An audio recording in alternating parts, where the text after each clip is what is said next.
Source Gang, 7 Gang, over everything. You know how we rocking, man. SUC in the building, Sourced Up Click. We gonna put it into place. We gonna throw it in their face. Y'all know how we doing. You know how we rocking over here, man. At the source, we going straight to the source material. This is part 5, Black Jews in Africa and the Americas by Tudor Parfitt. Dr. Tudor Parfitt. Put some respect on Parfitt's name. Maybe putting in that work. If you ain't seen, he was recently on Garfield's channel. He pretty much he annihilated Garfield and the whole dagger fraud community. You know what I'm saying? Because he put some things out there and set a few things straight about there being actual Black Jews, authentic Black Jews, and strong evidence for Black Jews in West Africa, and also that some of them may have got caught up in the slave trade, saying that's highly plausible. So put some respect on Parfitt name. You know what I'm saying? Oh, yeah. Shalom, man. Shalom to my brother Sean Harris. Shout out to Sean Harris, man, showing love on every broadcast. He been looking out, man. We looking out for you too, bro. Hey, man, it's being reciprocated over here, brother. Source Gang, 7 Gang. You know what I'm saying? Shout out to Tanks on the Ground. Shout out to my brother, the General. You know what I'm saying? Yashar. Shout out to El Yara. Shout out to Anonymous Hebrew. Putting in that work, man. Orthodox Moore putting in that work. He just dropped another video today. Go check that out. I can't think of the sister name right now, but the sister wrote a book with an interesting perspective on African and Arab origins of the Bible. So he did an interview with her today. I went over her material today. So go check him out, Orthodox Moore on YouTube. Shout out to the CEO. You know what I'm saying? He's gone this weekend. He's out in Houston shooting a video, throwing up the 4 in Houston. So that's what he's doing. So I'm going to hold down the front until my brother get back. I'm going to hold down the fort until he get back. You know what I'm saying? Shout out to the CEO, Jeremiah. Please say the Yah. Put some respect on his name. Shout out to the middleweight champion of the Source, Gold Coast Gorilla, my brother King Seth, man. Shout out to that brother. Shout out to my brother James Cassell, man. Swinging and banging from Atlantic Caney, you feel me? And shout out to D-Red, the Blues Collar Scholar. You know what I'm saying? That's really the ambassador of the Source, man. So shout out to everybody. Shout out to Diamond, man. She be dropping them jewels. So the whole team, the whole squad, man. Shout out to the whole Source gang. You know what I'm saying? Shout out to my brother Plumantis, man. On every show showing love. Shout out to all my brothers. Shout out to everyone that's collegiate and studious, man. So that's what we do over here. Hey, with no further ado, let's open up the show right with my brother LV Europa. You know what I'm saying? Talk to me nice. Let's get it. Shalom, Orthodox Moore. Let's get it. Yo, LV Europa.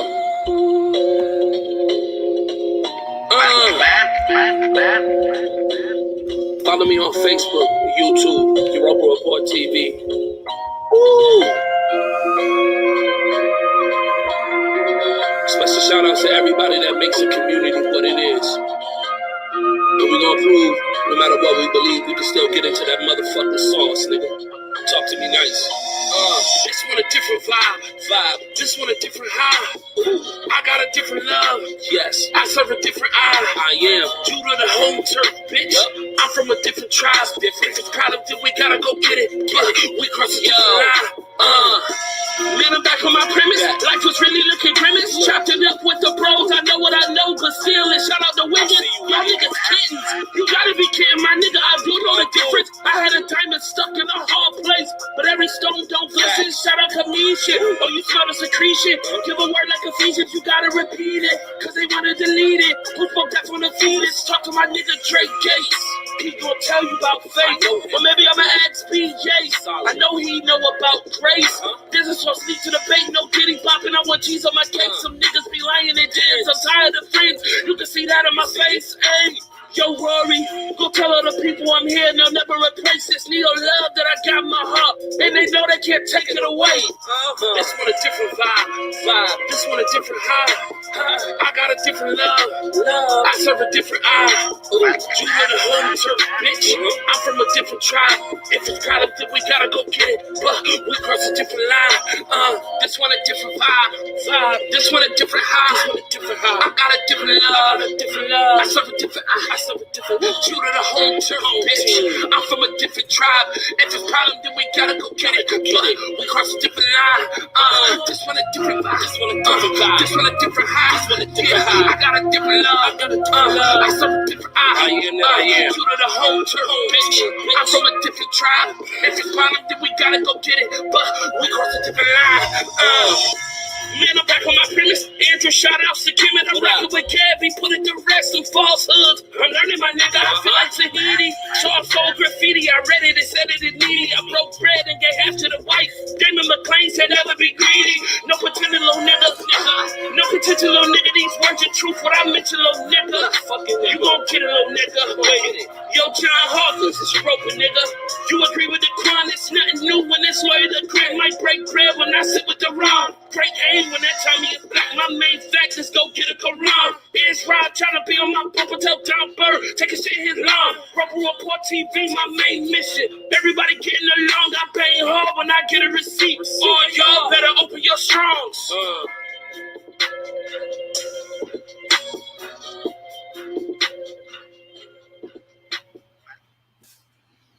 Yeah, y'all know how it go around here, man. We show our brother LV Europa so much love and support here on the channel, man. If you guys have any music or any material that you guys want to get out there, you know, you can get a minus 200, 300, maybe 400, 500 listeners over here at the source, man, and open some eyes, or just put some eyes on your material. That's what we're trying to do over here. You know what I'm saying? Dope lyricist, LV Europa. I can't praise him enough. But without no further ado, man, we're going to get right into the material. We're going straight to chapter 5.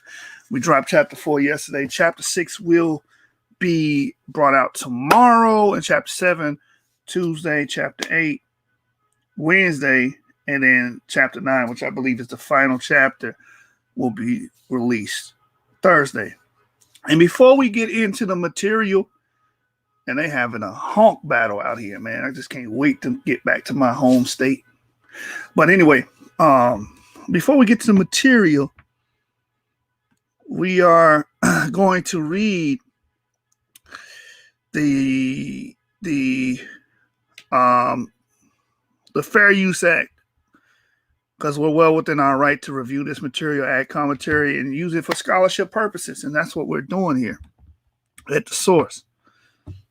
All right, so Section 107 of the Copyright Act provides the statutory framework for determining whether something is a fair use and identifies certain types of uses, such as criticism, commentary, news reporting, teaching, scholarship, and research. So again, I'm going to be adding commentary, critiques here and there, and this is for teaching, scholarship, and research purposes. This is why I'm using Tudor Parfitt's material tonight and giving it a quick overview for you guys. All right. So let's go ahead and open the book and get started, man. Appreciate everybody that's been showing love all weekend and sticking with us all the way through Friday. We had a lot of material to cover on archaeology. Yesterday, we brought up chapter 4 of this book, and now we're going to chapter 5. And we're really setting ourselves apart from a lot of people, because at the end of the day, anyone should not be speaking on books that they ain't read. And that's just point blank. That's just point blank. You know what I'm saying? That should go without saying, but a lot of people that's in the quote unquote conscious community, they do this a lot. They speak on books that they ain't read, and then they become the masters, authoritative figure of that actual book. And it's like, bro, you ain't even get to page 1. Shout out to Chris Harris. You ain't even get to page 1. Stop talking to me, man. Stop playing with me. Let's get into it. With no further ado, let's get straight to it, man. Tudor Parfitt. Shout out to my avid readers out there. Shout out to my avid readers. And we're going to blow it up so everybody can see it. There we go. All right, man. Shalom to the family. Hit that like button. Like, subscribe, and share the video. Like, subscribe, and share the video.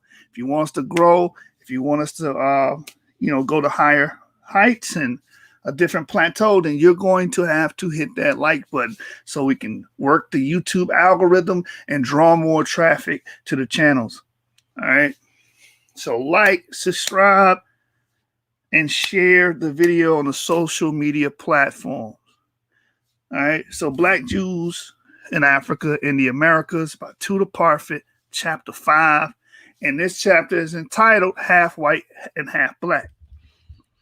The construction of racialized identities and religions as an act of sympathetic or unsympathetic othering must be seen in the context of how the British or other Europeans viewed themselves.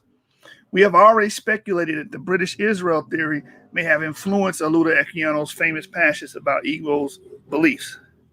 One late 19th century visitor to Uganda, the journalist Henry Wood Nevison, 1856 to 1941, observed, the strictly biblical education produced the illusion that both the promises and threatenings of the Jewish lawgivers and prophets were specially designed for ourselves, the British, by a foreseeing power.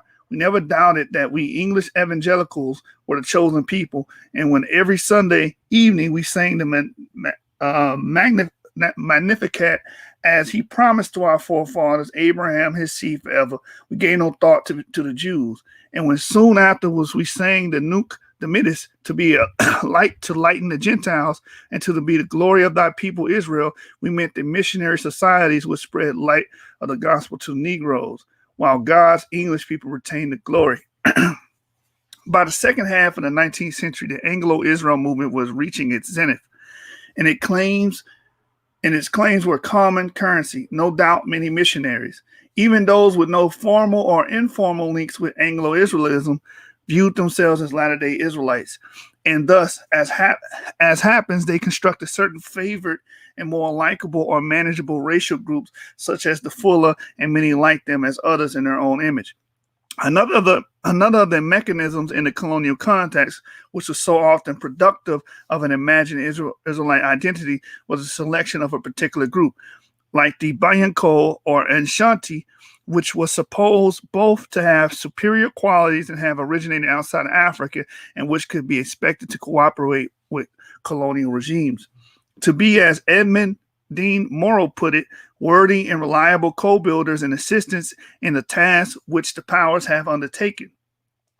Throughout the 19th and 20th centuries, new racial and religious identities were spawned for a bewildering number of separate peoples, Central, Southern, and Eastern Africa. Before I read on, I just want to give some commentary to the British Israelism thing. It's funny that some people give pushback to the British Israelism thing, but if you're saying that the Ashkenazis are Jews and you don't question them, okay, how many British people have R1b paternal haplotypes, and how many Ashkenazi Jews have R1b paternal haplotypes? A lot of them have R1 haplotypes. A lot of the British have the J marker. So it's like, how do you determine this? If we're looking at Israelites and we're looking at the biblical narrative, everything's traced through paternal lineage. That's why you have Judah producing Judites. You have Issachar producing Issacharites. You have Ishmael producing Ishmaelites. You have Joseph, or the children of Joseph, or Ephraim producing Ephraimites, Manasseh producing Manassites. Edom or Esau producing Edomites. It's all male-driven. So if you have a male paternal marker, R1b, and then this other people are saying they're Jews and they have R1b, why can't they be considered Jews? This is why this is all confusion. This is all confusion at the end of the day. If it's male-driven, our model is saying Shem would be DE, and then through DE, all of the other Shemite lineages would come, and the Israelite lineage would have to be from E in our model. That makes more sense. We're not breaking it up into different paternal haplogroups. We're not making a hodgepodge of haplogroups. Now, we do understand that ancient Israel, we did allow strangers into the fold, and to become citizens of Israel, but that doesn't mean they become automatic descendants of Abraham, Isaac, and Jacob. To be a descendant of Abraham, Isaac, and Jacob, you would have to share that paternal clade or paternal marker. So I say all that to say this is like, if they had an issue with British Israel, why don't they have an issue with Ashkenazim if they all share the same type of haplogroups, paternal haplogroups, that is. That's what's just funny. That's what's so funny about it is you have these Europeans battling other Europeans on this. And I just found it intriguing because if they share the same paternal clade, it should be no issue. Unless you know that this thing becomes more of a religious argument than an actual historical argument or a genealogical argument. All right, so back to the reading. We were here at the lower paragraph. It says, one writer noted northward of Katanga lives one of the greatest tribes of Central Africa, the Baluba, who are undoubted Semitic origin. The name Baluba means the lost tribe, and their language and customs have many Hebrew affinities. Their name for an idea of God was their word for water and people, and many other words and ideas show their Semitic origin. The Baluba here are given a racialized religious identity in which a belief in one God is associated with their biological strain. The intrepid American explorer Herman Norden, who had walked across much of Africa and traveled in many of the more inhospitable parts of the globe, including Siam and Malaya, only to stumble, hit his head, and die on a Charing Cross Road in London in 1931. Noted that in early 1920s in Uganda, there was a tradition of ancient lineage of 33 kings going back to the time of King David, which echoes claims made by Leo Africanus. It is a proud history, he wrote. The legend tells of the Uganda people crossing the Nile centuries upon centuries ago and subduing all tribes whose country they traverse. They claim the highest native civilization in Africa. Now, real quick, I'm going to add some commentary to this because I went back and watched my breakdown on the Bantus here on the source. You can actually watch that presentation.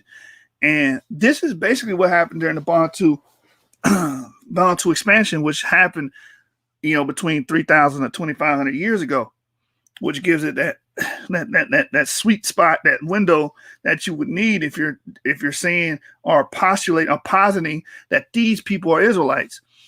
So the Bantu expansion involved with a lot of Bantus, these people with E markers, E1, B1A, EM180, going and sweeping through Africa and displacing native Africans, indigenous and autochthonous Africans. So I find it funny that we're seeing these stories, kind of replicating or reflecting on that, because that's actual history. We can see a period of time where a foreign people came into Africa and displaced older or Paleo Africans like the Bushmen, the Khoikhoi, the San, the Nilotics. That's why haplogroup E dominates and has the lion's share in Africa to this day, is because of the Bantu expansion. And you look at these oral testimonies and these oral legends, you see that it reflects that, because we did see a people come in and sweep and take over Africa and dominate. You either assimilated or got eliminated when the Bantus came through, because they had an understanding of farming so they could make surplus of food. And as everybody knows, if you study history, if you have a surplus of food, then you're going to induce population growth. You're going to outpopulate the hunter-gatherers. Then also they had iron metallurgy and pyrotechnology. That made them leaps and bounds ahead of the native Africans for the simple fact that they were still dealing with stone tools. They still was dealing with stones, and you had iron. That means you can first of all, you can cultivate the land better and grow food. Secondly, you have better weaponry than them. They cannot defend themselves. You just go through there and demolish stuff if all you have is iron and all they have is stone. So this lines up historically, the oral testimony will line up historically. You understand? We can argue about the particulars all day, but we can make a strong enough model to back up some of these things being stated in these oral testimonies. That's my argument, and that's what I stand on. All right, so back to the reading. I just want to get that tidbit of information to you guys. Check out my presentation on the Bantus, by the way. We cover that in detail. Oh, one more thing about the Bantu. Many people say, "Oh, well, they say they originated in Central Africa, and all these. They have a lot of theories on where these people originated from, but that doesn't make any sense because many of the items in the material culture that these guys carry, like the bananas, the cams, the yams, the coconuts, the different cereals and grains, was of Southwest Asian origin. You understand? The fact they knew metallurgy, that's Southwest Asian origin. You understand? So everything points to them actually coming from the ancient Near East. And like we read last chapter about the Soninke, the people of Aswan. And I'm going to be doing a presentation on the people of Aswan and Elephantine because you had Jews, Arameans living in Aswan. And now you have a people saying they came from Sonin, which is Aswan in Egypt. That gives them a direct connection to Israelites, to Jews. You understand? So that would explain all of this material culture that originally came from Southwest Asian, actually eating chicken. The first people to actually eat chicken, commercialized chicken. I apologize for that, y'all. Worst timing. But anyway, the first people to actually commercialize and eat chicken are those of ancient Palestine. That's the first place we see it in the world. And then we see that same culture radiating into Africa and diffusing into Africa. So the best explanation for all this is a diffusionist model. You know what I'm saying? The melons, the goats even came from there. The humpback cattle even came from Asia. So they have all of these things coming from Asia. Then you look at the people and then posit that they're native to Africa. No, these people migrated into Africa. That's the best explanation. Occam's razor. All right, so I'm going to get back into the book, man. You know, I can talk about the Bantu stuff all day, but I just find it very intriguing that these oral testimonies line up so well with that aspect of history. All right. So again, let's go back. So it says the legends tell of the Uganda people crossing the Nile centuries upon centuries ago and subduing all tribes whose country they traverse. They claim the highest native civilization in Africa. And again, to the Bantus, and I'm going to continue. The Bantus would have been the highest form of civilization. They were agrarian in nature. They understood agriculture and they induced population growth, right? And they understood metallurgy. They had power technology, which made them leaps and bounds ahead of the Pygmies, the forest people, the Nilotes, so on and so forth. The San. All right, let's keep reading. Here too, the idea of a biological link with Semites is associated both with higher civilization and their prowess in war. Yo, y'all not gonna give me a break today, ain't you? All right, let's keep going. Sir Harry Johnston, 1858. Hey, let me know if that's bugging, man. I'll move. Hey, shalom, everybody. All right, there we go. Seem to clear up. Sir Harry Johnston, 1858 to 1927, the first British administrator of the Uganda Proctorate and a prolific writer, thought that Phoenicians or Canaanites had crossed into Africa at some time, mingled with Ethiopians, and descended into East Africa, creating more advanced societies as they progressed. In Ankole, one of the 4 traditional kingdoms in Uganda, located southeast of Lake Albert, the British Cambridge educated explorer, hunter, and traveler T. Broadwood Johnson observed a one cattle rearing group. The Banyakoli, as the people of Ankole are called, are an exceedingly interesting race, the purest, least mixed branch of the great Biama stock, which constitutes the ruling caste in all the kingdoms around. In figure, they are tall and lithe, and their long, thin faces with a very Jewish nose and lips forcibly suggest a Semitic origin, and strongly mark off their features from the bullet head, flat nose, and thick lips of their neighbors. Captain Speke, who was the first European to travel amongst them, reasonably assumes from their own traditions and his own wider observation that the whole race are closely allied to the pastoral Gallas, who came from Abyssinia, centuries perhaps before the Christian era.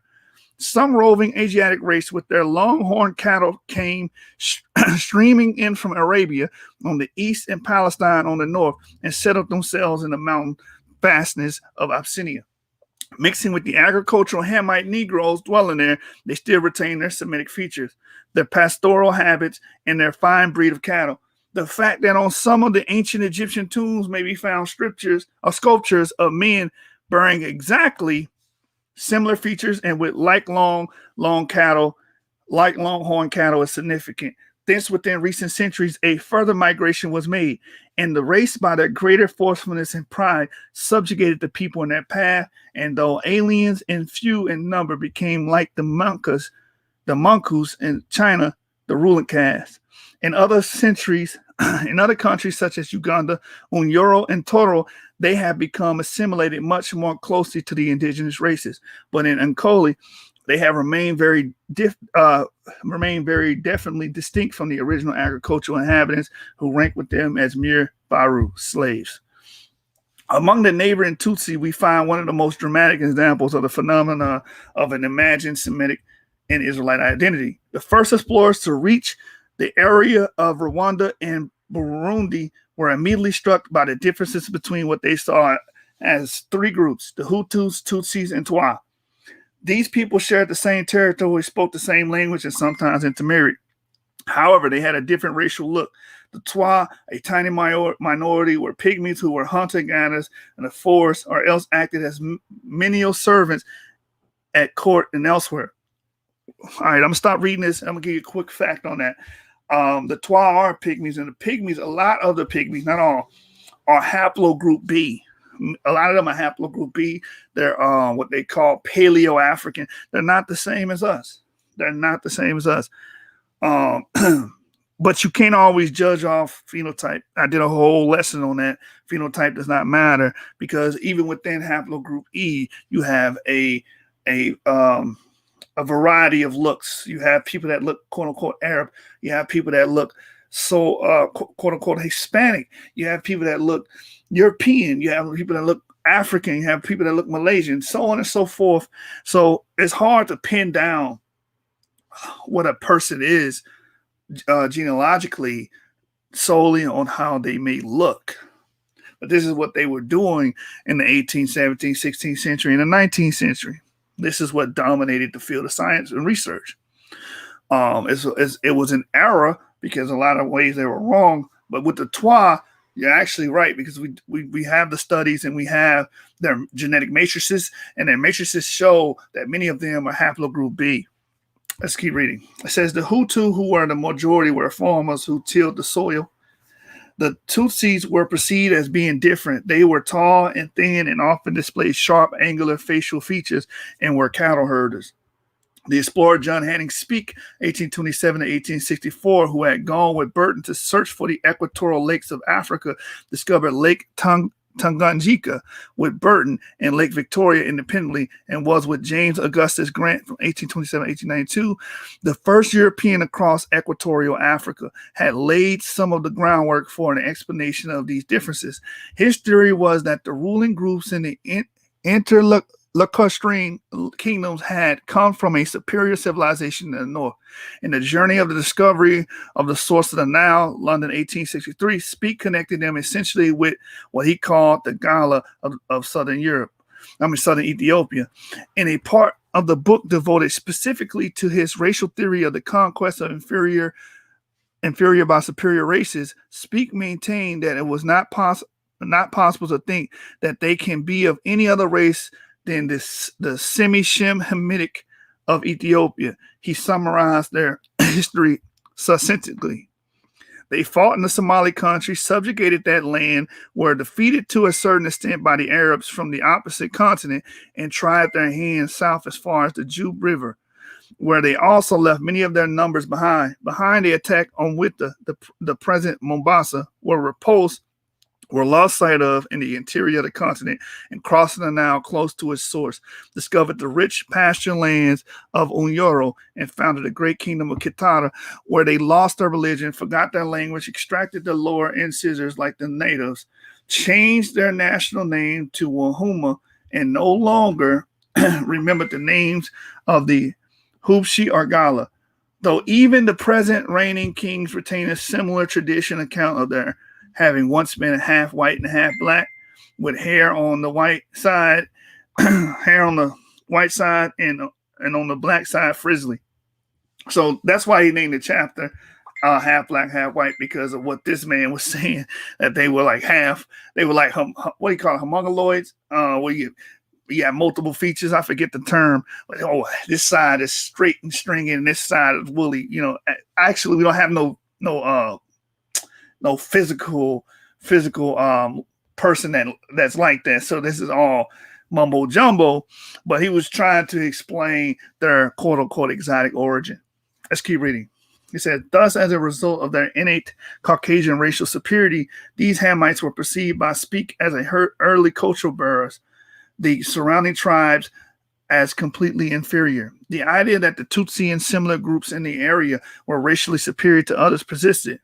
In a Belgian colonial report of 1925, the Twa were described in terms reminiscent of Herodotus as having a monkey-like flat face and huge nose. He is quite similar to the apes whom he chases in the forest.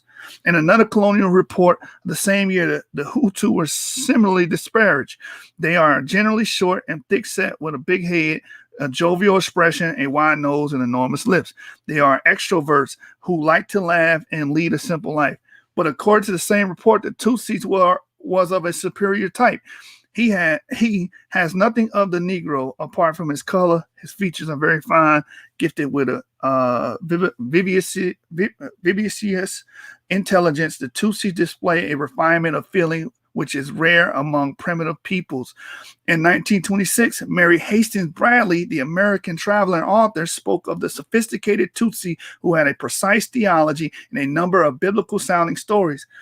These, she explains, came down from the north with these tribes of pronounced Hamitic and Semitic origins.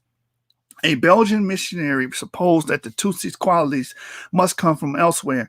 We can see Caucasian skulls and beautiful Greek profiles side by side with Semitic and even Jewish features, elegant golden red beauties in the heart of Rwanda and Burundi.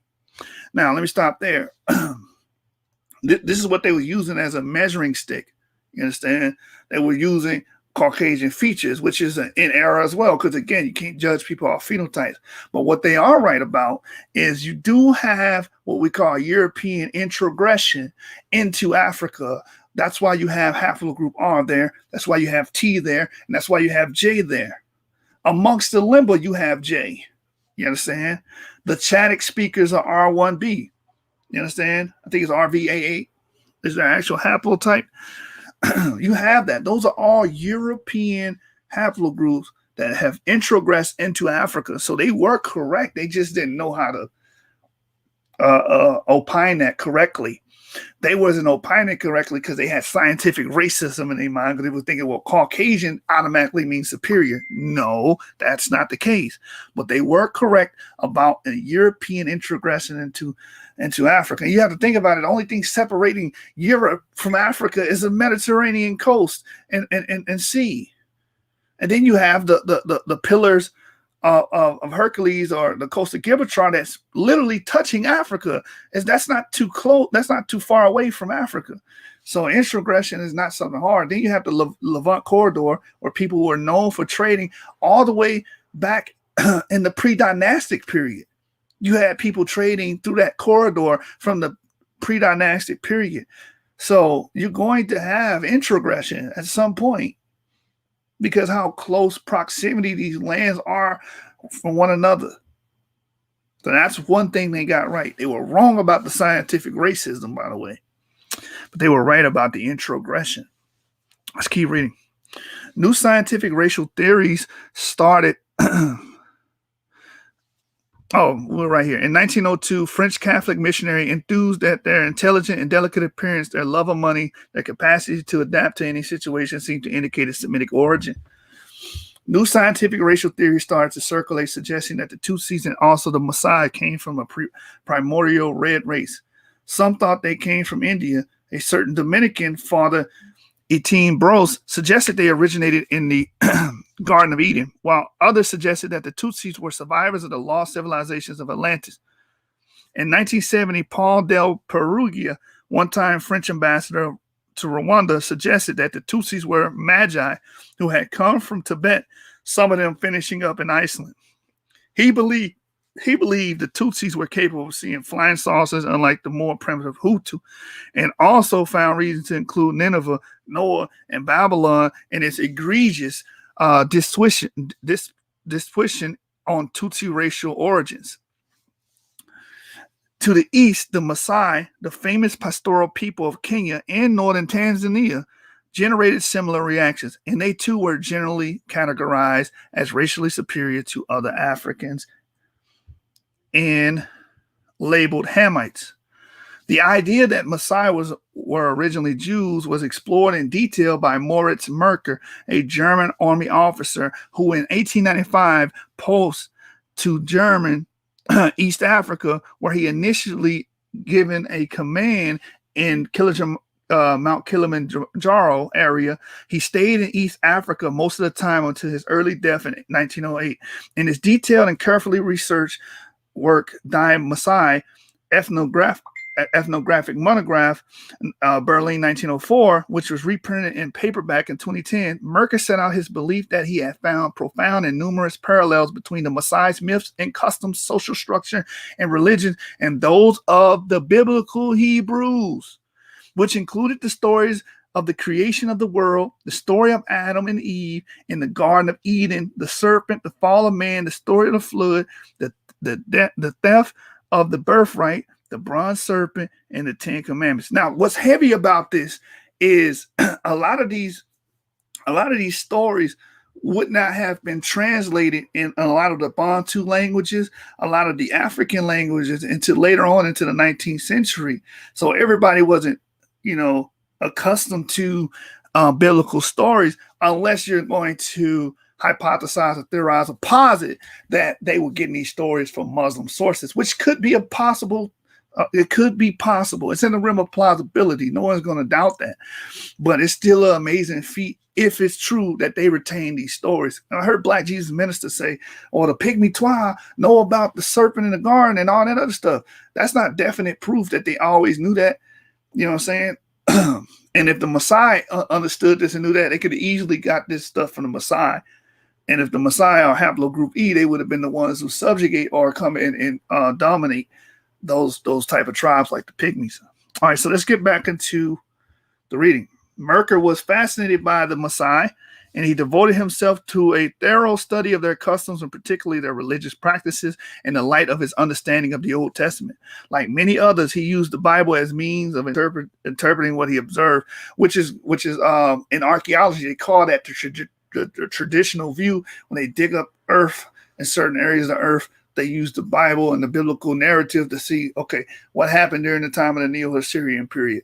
What happened during the Ramesside period? It's the same thing right here. Let's keep reading. Right here with the highlighted portion on the lower left on your screen. It says, for him, the Israelite ethnographic model was an obvious point of comparison with the religious manifestations he came across. Toward the end of the book, Merker discussed the earliest narratives of the Israelites and the Maasai, and used similarities between the Maasai and the Israelite perspectives as the main proof of a close racial relationship between the two. The Bible then was largely responsible for giving the Maasai a new racial identity that was more in keeping with their familiar-looking religious customs. He concluded that the Maasai and the Hebrews once constituted a single people. The Maasai, in fact, were Israelites. If we shift our gaze to the southern part of Africa, the same fantasies abound. The Dutch, who started settling the Cape at a time of great religious commitment and zeal, believed in the sharp distinctions between the saved and damned, between freemen and slave. The Dutch, as well as others, were sure that when the Bible spoke of the children of Ham, it had the black peoples of Africa in mind, and according to them, there was a scriptural authority for blacks being maintained in permanent slavery. Now, again, commentary on that goes back to the curse of Ham that came from this medieval thinking, which encouraged and influenced our modern racial theory. So a lot of you people that are going around pushing moderation theory on people saying, well, I'm nothing but black, I'm always will be black, and that's all I am, you're pushing the curse of Ham inadvertently. That's where that thing has come from. We covered that in Eda Brutus' book, and we covered in early chapters on the chapter 3. Watch part 3. Tudor Parfitt covers how the curse of Ham influenced our modern racial thinking today. Now back to the reading. As Thomas Herbert put it in 1627, the natives being propagated from Ham, both in their visage and nature, seemed to inherit his malediction. In the Cape, as elsewhere, the Bible became a roadmap for the understanding of African peoples time and again in an exercise in comparative religion. The peculiarities of local peoples were given a biblical spin by Europeans. Features specific to them, such as scarification, were put in a biblical context. Thus, in 1612, Patrick Copeland observed they cut their skins like Baal's priests. And we do know that was an actual ancient practice that is recorded in the Bible. They did go around cutting themselves for some kind of theological worship. Let's keep reading. George Meister, who landed at the Cape in 1677 and noted that the bestial man or animal like Hottentots, the name given the Khoisan by the Dutch, used a very sharp flint to shave the hair of their beards, as the Jews are said to do in their circumcising, with which they can smooth their chins as nearly as they had the best razors. Nonetheless, he added, Jews like the Turks, West and East Indians had a spark of knowledge of God and of his will, and were, therefore, as far from these savages as is the sun from the moon. In 1695, Johannes Gulielmus Grevenbroek, born 1644, made further similarities between Jews and the Khoisan. In a letter he noted, that is, suppose that it is from the Jews that the inhabitants of the remoter parts have learned the practice of circumcision, although it is more serious operation with the Africans, involving the cutting away not only of the prepuce, but of the skin right up to the base of the abdomen. From the Jews, also, the natives near us must have acquired the practice of removing the left testicle. If you would excuse the mention of it, indeed, who is so blind as not to see that it is from the Israelites that both divisions of the Hottentots have derived all their sacerdotal and sacrificial rites, which are redolent of the purest antiquity, although admittedly the lapse of so many centuries has obscured the connection. So again, it was making a lot of these arguments for a connection for the Israelites, and was saying, well, they didn't took these practices too far. Like the Hottentots were actually taking the left testicle, which is a grotesque and weird, strange cultic practice that these people were doing during this time. Let's keep reading. Grevenbroek also noted a similarity in the naming custom of Jews and Khoisan. Here I think I should mention that among our natives, the names of our brothers and sisters are in the Israelitish fashion, bestowed on cousins and on fathers or the mother side. Grevenbroek, like others elsewhere in Africa, thought that Hebrew and the language of Khoisan were connected. I am of the opinion, he wrote, that the language of the natives has something in common with Hebrew, for it seems to consist of guttural, labials, dentals, linguals, and other sounds that fall with difficulty from the lips and hard for us to pronounce. In 1705, Peter Kolb, 1675 to 1725, a well-educated astronomer from southern Germany, was sent to the Cape to make astronomical and meteorological observations. Kolb published a book, The Present State of the Cape of Good Hope, that had a very considerable success, and for the next 50 years was the definitive account of the religion of the Khoisan. Kolb claimed that their general customs and traditions were similar to those of the Jews. Now, I want to stop there and actually add some commentary about the Khoisan. Now, the Khoi or the Khoisan, not all of them are A and B. A lot of them have a lot of haplogroup E introgression because of the Bantu expansion. But those that are A and B, of course, we don't consider them Israelites. We consider them Hamites. Those that are E, we consider those to be lineal descendants of Shem and Israelites. But with that being stated, if you study these people, they have a Eurasian admixture that they date the macro satellites back to 3,000 years ago. And remember what I brought up about the Bantu expansion. That happened, an estimate or approximation, 3,000 years ago. So you have this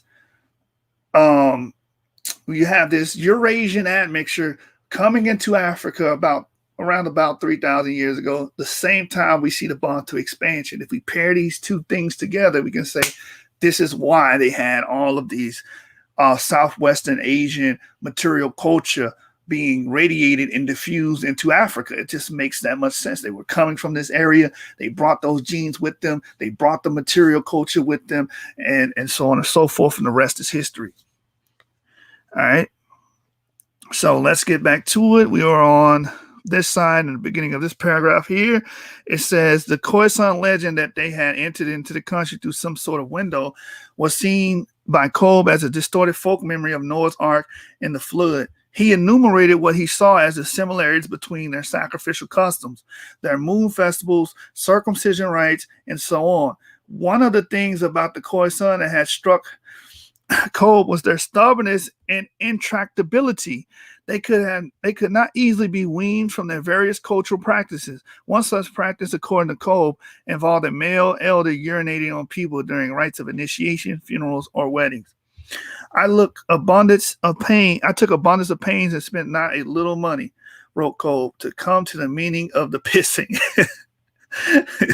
He understood the ritual as a means of conveying respect. For instance, an elder might urinate upon people at a funeral who had accompanied the deceased as far as the grave. Pissing, he noted, is the glory of all Hottentot ceremonies. However, Kolb disapproved of the custom and did all he could to change it. The resistance to change for the people concerned was another example of their stubbornness, and their stubbornness they exhibited was put in a biblical context. The Hottentots, who had resisted Christianity as they resisted Kolb's attempts to change their customs, were stiff as are the Jews for this and other reasons. He asserted in the customary act of racial and religious construction that the Khoisan could be counted among the children of Abraham, that they were indeed of Jewish blood.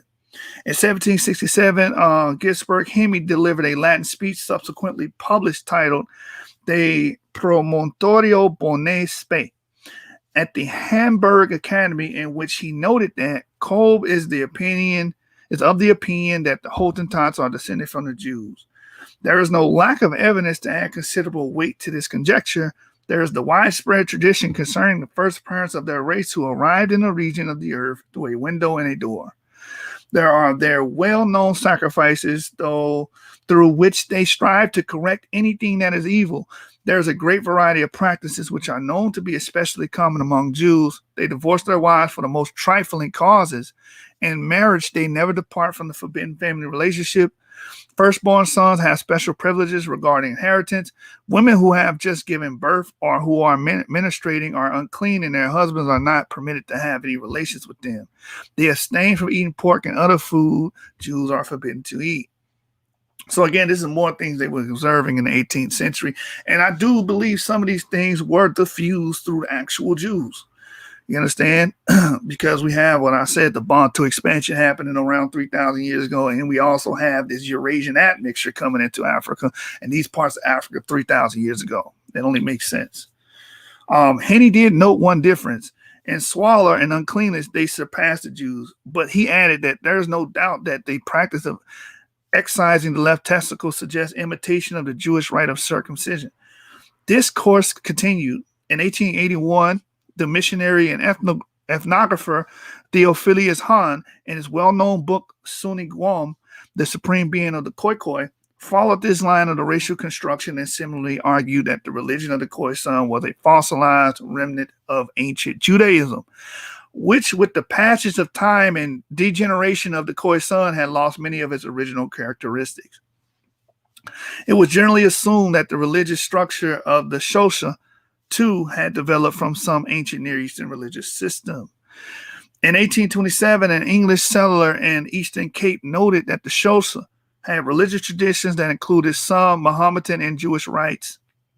At the conclusion of the Sixth Xhosa War, 1834 to 1836, Sir Harry Smith, recently appointed the governor of the short-lived province of Queen Adelaide, set himself the task of endeavoring to understand the defeated enemy and maintain that he had found many things that resembled the law of Moses. A similar theory was developed by Robert God Launton, spokesman for land-hungry settlers in the Eastern Cape and editor of the Graham's Town Journal, which expressed the settlers' views. He too argued that it was possible to prove the origin of the Xhosa enemy by reference of their language. which he said clearly shows traces of its Eastern origin in the frequent occurrences of words which are plainly of Hebrew or Arabic extraction. He similarly observed that many persons suppose that they can discover in many of their ceremonies an affinity to those established by the ancient Jews. Following the theories of the time, he maintained that the Xhosa had degenerated from the manners and customs of their forefathers. Their ancient home was somewhere in the Middle East, and it was only because of the long journey from there to the Eastern Cape and lapse of time that they had lost the more noble and advanced traits of their ancestors. The colonial fantasy of inserting the Xhosa into the narrative of Christian sacred history while constructing them as a race alien to Africa served a gauntly secular aim. As their ancestors had been intruders into the area, bringing their foreign language with them, the Xhosa did not belong in South Africa. As elsewhere, it was an act of othering in which they barely known Xhosa were given racial and linguistic characteristics of better known European others, including the Jews. In 1844, the British annexed Natal. The largely British settlers were actually aware that to the north there was a powerful Zulu state, and as a result, considerable interest in Zulu customs and traditions was generated. Captain Francis Gardner, 1794 to 1851, a commander in the Royal Navy and devoted missionary who was later to die of starvation along with missionary companions on the desert island in Tierra del Fuego, went on a journey traveling east from the Cape to Natal. Upon the first encounter with the Zulus, he took their customs to be apparently of Jewish origin, and the Zulus themselves to be of the Jewish extraction. The Zulu customs that led him to this conclusion included circumcision, Levirate marriage, the festival of the first fruits, and a number of others. In 1835, Gardner was sent to negotiate a peace with the Zulu chief Dingaan at his winter home, Kwa Kangela, near present-day Isho. Upon his return, after lengthy and detailed talks about every aspect of Zulu life, Gardner reported that Zulu religious beliefs were quite simply a remnant of pre-Christian Judaism. A British power was extended further east. The same discourse continued. Throughout the 1850s, Zulus continued to be racially constructed as Jews. Their settled pastoral life and their religious and social customs were evidence enough of this. G.R. Peppercorn, the magistrate of Pafana location, observed to the Native Affairs Commission that a general type of the customs and laws of the Amazulu may be found in the early history of the Hebrews. Zulu polygamy, marriage customs, even attitudes toward work were all described in the appropriate biblical passage. He suggested that any European who wanted to understand Zulu customs had only to read the Old Testament. Henry Francis Finn, 1803 to 1861, an English traveler, trader, and a knowledge expert on Zulu customs, left behind a diary that is one of the best sources on the history of the Zulus. The diary covers the period from 1824 to 1836, when Finn was living much of the time with the Zulus. I was surprised, he wrote, to find a considerable resemblance between many of the Zulu customs and those of the Jews. These included war offerings, sin offerings, propitiatory offerings, festivals of first fruits, periods of uncleanness, and on the deceased relatives and touching the dead, circumcision, rules regarding chastity, rejection of swine's flesh. Finn concluded in the usual way of the Hamitic hypothesis that in the view of the nature of semblance of many of their customs to those of the ancient Jews, as prescribed in the Levitical priesthood, I am led to form the opinion that the Zulu tribes have been very superior to what they are at the present time. Much of the Western attitude toward Africans sprang from sheer curiosity and a desire to know and understand such radically different cultures. I want to add something to this as well. Again, so how did these Zulus get these customs? Are we saying that they independently developed these customs? Or are you saying it came from Muslim influence? Those are only two things you can say, because, again, these Zulus did not have a Bible to read from in their language. They did not have that. That only came in the late 19th century. A lot of these translations into African languages did not come until later on, to the late 19th and 20th century. So how did they get these customs? You can't say from the Bible. You can't. unless you're invoking some old ancient Christian missionary that came down there and converted these people. You know. All right, so let's keep reading. We're down at the bottom, on the bottom left, bottom paragraph, the blue section. It says a similar interest no doubt existed among the Zulus with respect to the Western traditions and customs, and perhaps particularly knowing how to react to imperial, colonial, and missionary sources of power. From a Zulu standpoint, the fixing of their own identity faced with such an array of foreigners, from an English to white and black Americans, from Central European to Dutch Jews, from Indians to Malays, from traders to imperial agents, presented an overwhelming challenge. As we have seen, a number of stratagems were used by Europeans to construct and understand Zulus. One invoked the obvious historical analogy of Sparta, but generally the Zulus, like others, were connected with Israelites or some other Middle Eastern people. As we shall see in due course, these constructions had some impact upon the way the Zulus saw themselves, as well as their colonial masters. A similar analysis was made by John Colenso, 1814 to 1883, the famous Cambridge-educated biblical scholar, mathematician, and Christian socialist who was ordained Bishop of Natal in 1853. Quick fun fact: the first socialists were Christians, by the way. This new socialism, that's Marx's corruption, atheist corruption. A lot of the socialism, those ideas of taking care of everybody and making sure everybody had everything in common, was actually Christian ideals. That's for another. That's for another. Another show. Let's get back to it. He arrived in Natal the following year and quickly became fluent in Zulu. He went on to publish a grammar and dictionary of the language. In his dealings with the Zulus and his efforts to understand their language, culture, and religion, Colenso engaged in a very intense way with the theological issue of the racial origins of mankind. His theological work provoked the most violent protests and vilification. Some 140 books were written in opposition to his views and led to his being disposed from the bishopric. He refused to budge, and for a while there were two parallel Anglican bishops of Natal. He was drawn to conclude that in the view of the scientific knowledge of his day, polygenesis was more like an explanation of the difference between Zulus and other blacks and whites than was the account in Genesis. So he went with the polygenesis route. Was what polygenesis teaches, that all people don't come from Adam and Eve. There's another section of humans that people descend from. And a lot of you Israelites be teaching that inadvertently. I be trying to warn y'all.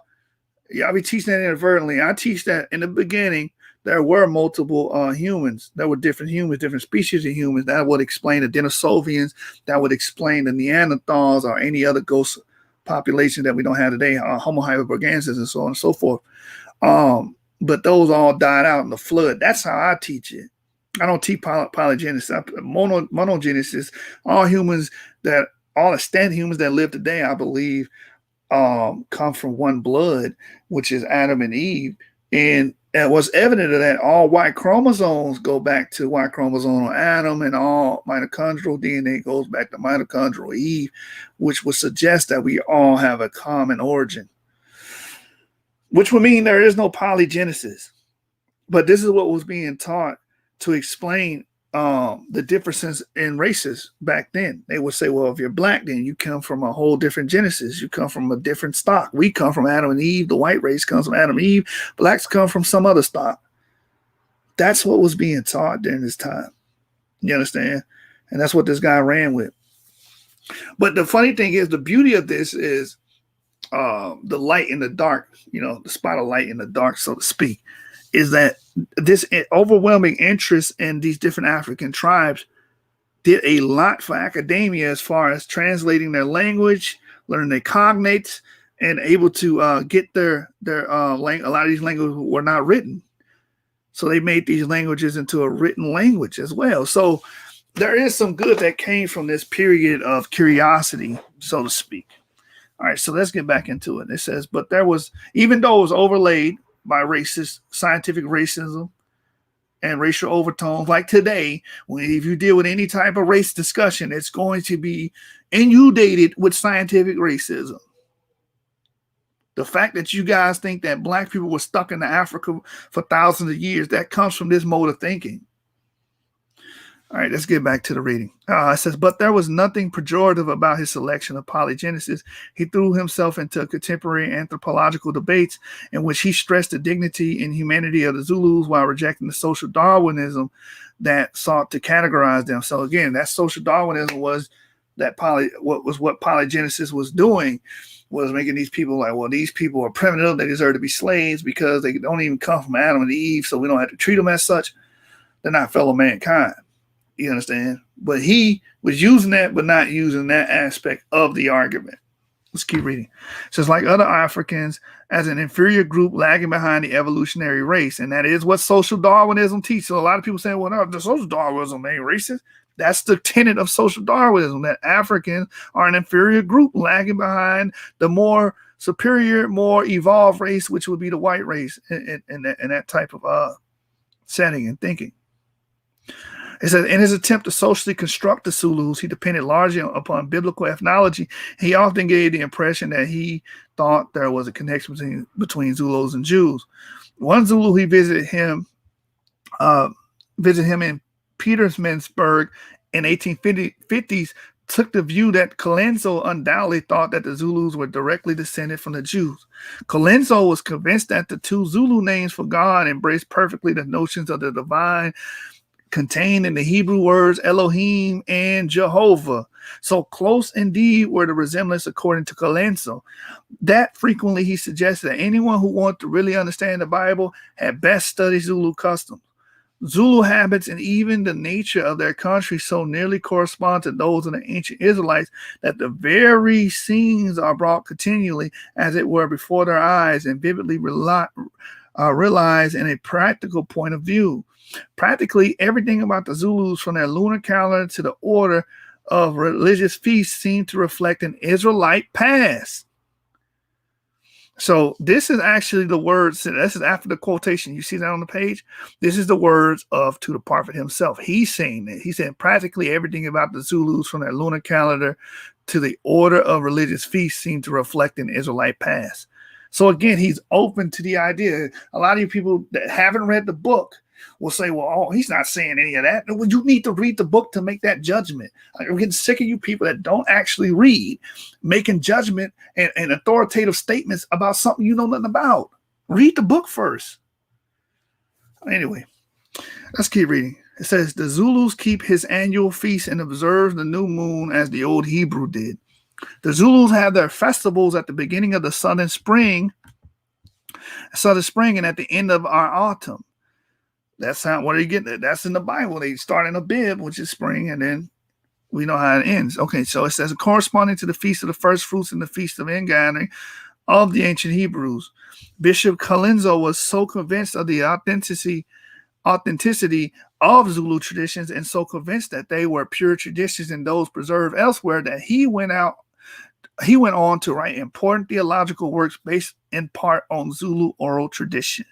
Colenso was called father of the people by the Zulus and became their advocate. In most matters, he took the sides of the Zulus. Colenso's exposal of Israelite influences upon the Zulus may thus be seen within a liberal tradition in his reading of their traditions, a mechanism in his fight against the forces of racism and conservatism. But equally, his racial construction of Zulus was yet another example of the tendency of the Hamitic hypothesis to elevate a favorite group above surrounding peoples. Karl Peters, the founder of German East Africa and later on hero of Adolf Hitler, writing of the Shona of Eastern Zimbabwe in 1890s, noted how absolutely Jewish is the type of this people. He wrote that they have faces cut exactly like those of ancient Jews who lived around Aden. Also, the way they wear their hair, the curls behind the ears and beard drawn out in a single curls gives them the appearance of Aden or of Polish Jews of the good old type. This piece of racial construction is of some interest. There's little possibility that Peters really came across Shona in the 19th century wearing sidelocks, piat, worn by Orthodox Ashkenazi or Yemenite Jews. I also want to make a statement about this. Remember, he declared that this was the hero of Adolf Hitler. So Adolf Hitler would have been familiar with his works and what he wrote. And it's funny because Adolf Hitler is also on the record saying that Jews were Negroid. If we go, I mean, I don't like sidetracking too much, but if we go to Tudor Parfitt's latest book, he actually has that quote. Let's see. You see, I've been busy. There it is. Hybrid hate. Let's get it. I believe it's in the beginning of the book. He has an actual quotation. Let me make sure you guys can see my screen. Yeah, you guys can see my screen. Hey, shalom to the family, man. Shalom to D Red. Shalom to Ivan Miller. Shalom to Orthodox Moore. Shalom to Tizariah. Oh, Sariah, my bad. It says the T is silent right there. Shalom. And shalom the Royal Prince. Shout out to Royal Prince. You on all the shows, man. All right, so I believe it's in the beginning of this book. You have to forgive me on this one. I've been digging in so many other books and I forgot where this is at. But he has a quote from Adolf Hitler in his book. And he talks about the Jews being of the Negroid race. Let me see. Where is it at? Right here. Right here. Page VII. Right here. You see that? Can y'all see that? The Adolf Hitler right there. Jews, the Negroid parasites in our national body. So Adolf Hitler did view the Jews as literal Negroes. You understand? And this guy that we're reading about in this book may explain that because he understood, if he knew his works, he understood that point of view. Yeah, this guy right here. He said, Karl Peters, the founder of German East Africa and later on hero of Adolf Hitler. If he was his hero, I would assume, it's safe to surmise that he would know of his works. And that may be the influence or the driving force behind him making statements like this. Adolf Hitler did say literally, Jews, these Negroid parasites in our national body. That's what he stated. So he viewed Jews as being Negroid. You understand? All right, so let's get back and finish this off. We're almost done with this chapter. You can see who clearly reads here. Shout out to the avid readers, man. You see us knocking at the door, let the readers in. All right, so let's go. The possibility that Peters really came across shown in the 19th century wearing the sidelocks, the piyot, worn by Orthodox Ashkenazi and Yemenite Jews. Did he imagine it? Did the various aspects of Shonan life so perfectly fit with what we knew of Jews as to project upon his memory the one most obvious point of physical difference between Jews of the time and Germans? His racial construction was to make the Shona more or less identical to Ashkenazi Jews from Eastern Europe, who are frequently to be seen in the fairs and markets of German towns. They were powerless, transient, and dependent on favors. These were the Jews of the good old type. The other Jews, the assimilated, successful, powerful Jews of Germany of his time, were another matter. In conclusion, it can be stated that the spread of ideology connecting Africa and Black people in general with Jews has been spectacular. It arose in European and Middle Eastern imagination in the early Middle Ages and may be attributed in part to the ignorance of much of the world brought by the breakdown of communications between the Islamic Middle East and what lay beyond it in Christian Europe. It became axiomatic feature of the medieval thinking about the world. It was used, exploited, and reinvented by colonialism in many distinct places in Africa, where it served missionary and colonial interests. The construction of Jewish and Israelite racial and cultural identities was an innate feature of Western colonialism throughout the world. Jews were constructed everywhere, not only in Africa, but also in Great Britain. The invention of discovery of Israelites reinforced the idea of Europe by providing Europe with limitless periphery of known and understood racial others. The re-racialization of the world using the Bible as a roadmap may be seen as an over-reliance on one's ethnography, often the one book that missionaries were familiar with, but also as an tip to the unknown worlds of Africa and Asia, with a known, trusted, and malleable Israelite other of Europe. This discourse is a potent and imminent aspect of the imagined past and the lived present of a surprising number of Black Africans, African Americans, as well as millions of other people. that is the conclusion and the end of chapter 5. Tune in tomorrow and we will deal with chapter 6, which is a very pertinent chapter because it's dealing with the emergence of Black Jews in the United States. So we're going to be dealing with Cherry. We're going to be dealing with Rabbi Wentworth, Ford. You understand? We're going to be dealing with many of the people that were influenced by the biblical narrative, and they did slave revolts and so on and so forth. We're going to be dealing with all of that. This chapter covers a lot. So you don't want to miss that. Subscribe to the channel. Hit that notification bell. Hit the like button.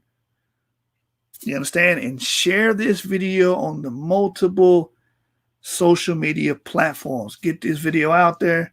Get this out there, and we will continue to grow. We'll continue to feed you guys with potent content. You understand? This blue magic right here. We ain't even cut this. All right, man. Shout out to the avid readers. Shout out to all the brothers and sisters that actually take studying serious, that actually care about information and curating information and bringing this to the next level. And that's what I do it for. I do it for you guys. I do it for the Israelites that's studious. You know what I'm saying? If you want the ignorant stuff, you can go to other channels like Sonetta, Garfield. They deal with ignorance. They're in the realm of ignorance. They're not really reading books. They're not tapping into this. I spent all my whole Sunday just reading and studying. You understand? I got some heat for you guys, man. Some heat for you guys. I will be covering the Jews of Aswan, the Jews of Elephantine, that's dealing with the Elephantine papyri, and dealing with the Soninke people in detail. We'll be covering that. So look forward to that as well. We will be finishing this book. Like I said, chapter 6 is coming out tomorrow. Chapter 7 is coming out Tuesday. Chapter 8 is coming out Wednesday. And the finale is Thursday. So tune in for the rest of the week and you will see this book in its entirety. It will be archived as a playlist on the channel. So you guys, if you guys want to, sit back one day, you cooling on the Sabbath one weekend and you need some material, you can just put that playlist on and get the whole book in its entirety. And again, we're able through the Fair Use Act, we're able to do commentary, criticism, news reporting, teaching, scholarship, and research on copywritten material. And that's the purpose of we're using this for, to review, overview, comment, teach from it, scholarship, research, you understand, and things of that nature. All right, so y'all tune in tomorrow. You don't want to miss it. We're going to be dealing with chapter 6. The emergence of Black Jews in the United States, which is a key part for anybody that's claiming the Israelite lineage. You need to know the American side of the history. You need to know that. You need to know that is a must know in the Israelite community. All right, so we're getting ready to close it out. Man. Shout out to the SUC Source Gang, the whole Source Gang. Shout out to D-Red, the blue collar scholar in the building. You feel me? Shout out to everybody that shows support and that shows love, man. And shout out to Hebrew Intelligentsia. Shout out to Orthodox Moral, Elder Yara, Anonymous Hebrew. I see y'all doing y'all thing. Shout out to Sister E, man. Sister E been putting in that work, man. Who was the other brother? Ron Dalton. Shout out to Ron Dalton. He shouted the channel out on his video, you know what I'm saying, on his YouTube. Hebrews and Negroes. Go subscribe to him. Go check him out. Check his material out. You know what I'm saying? The brother wrote 2 books. So, yeah. We're going to show love who show love. You feel me? You know how we get down. You know how we rocking, man. SUC Source Gang. How y'all wanna conclude this? How should we close it, man? Who song should we bring out there? Let me see. We go LV. Yeah, let's just go LV, man. Why not? If it ain't broke, don't fix it. So let's get LV Europa in the building. And we're gonna end with Visa, man, because that song fire. Man. Yeah, man. Shout out to LV Europa TV. You can find all his songs on YouTube, Facebook at LV Europa TV. You know what I'm saying? If y'all want y'all music played, send me your music via Facebook, and we'll play it live, man. Get you a modest 200, 300, 400, sometimes 500 listeners on the channel. Let's go. Over your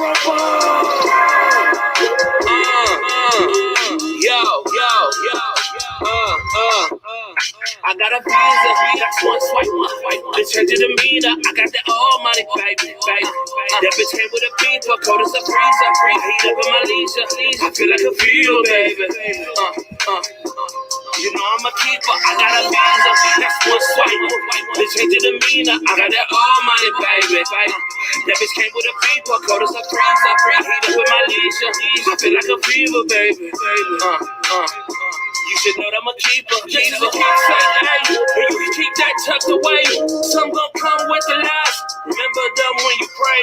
Some gon' cry when they die. You don't worry about the cave. Look, I done whipped up away. My time is short, so I'ma live it today. That shit was real. What happened to the slaves? But you gotta be brave. This a land of the free. Gotta move like waves. Put the ring to the path. I give them path for the rage. Then I put them on the path to take them all up stage. I got a visa, that's one swipe. Bitch head to the meter, I got that all money, baby. That bitch came with a beeper, cold as a freezer. I heat up in my leisure, I feel like a fever, baby. You know I'm a keeper, I got a visa, that's one swipe. Bitch head to the meter, I got that all money, baby. That bitch came with a beeper, cold as a freezer. I heat up in my leisure, I feel like a fever, baby. You should know that I'm a keeper. This is a keepsake, hey. You can use this right away. Some gon' come with the truth. Honor them when you pray. Some gon' laugh about their life. They don't worry about delays. Look, I done whipped up away that level's real, but you can use it today. Don't worry about how you're gonna get paid. Lord, give it free, take it away, hey. Don't you wanna be free? Remove that rage. There's a path to the light, don't misuse those ways. We flow with the truth. Gotta move like waves. I got a visa, that's one swipe. Bitch head to the meter, I got that all money, baby. That bitch came with a beeper, cold as a freezer. I heat up in my leisure, I feel like a fever, baby. You know I'm a keeper, I got a visa, that's one swipe. Bitch head to the meter, I got that all money, baby. That bitch came with a beeper, cold as a freezer. I heat up in my leisure, I feel like a fever, baby. You should know that I'm a keeper.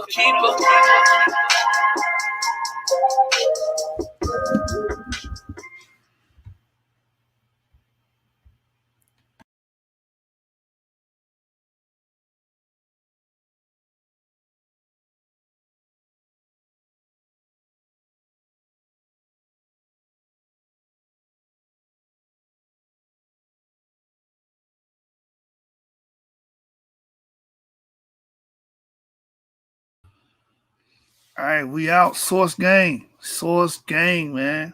Hey, if y'all want to do a video presentation breakdown, the panel is open. Just hit us up on Facebook, and we will get you a slot on the show, unabated. It's your show. Whenever you want to do your presentation, just let us know. We're open to anybody, man. If you atheist, agnostic, Israelite, Christian, Moorish, Muslim, whatever, Catholic, you can come to the channel and do your breakdown and give your dissertation on any information. We allow it. Just hit us up. Don't be shy, man. Y'all got a voice over here. Gang!